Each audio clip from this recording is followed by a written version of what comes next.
बिस्मिल्लाहिर्रहमानिर्रहीम अस्सलाम वालेकुम वरहमतुल्लाहि वबरकातुहू।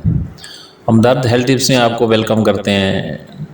आज की नई वीडियो में हम दिमागी कमज़ोरी के लिए एक लाजवाब टोटका लेकर हाज़िर हुए हैं। उम्मीद है कि आपको इससे फ़ायदा होगा। दिमागी खुश्की, दिमागी कमज़ोरी, चक्कर और गुस्सा ज़्यादा आने की सूरत में रोगन बादाम 3 चमचे चाय वाले नीम गर्म दूध में मिलाकर सुबह शाम पिएँ, इंशाअल्लाह ताला शिफा होगी। बस ये आसान घरेलू नुस्खा अब दिमाग को तेज़ कर देगा, यकीनी इंशाअल्लाह ताला। उम्मीद है कि आपको ये वीडियो पसंद आई होगी। अस्सलाम वालेकुम वरहमतुल्लाहि वबरकातुहू।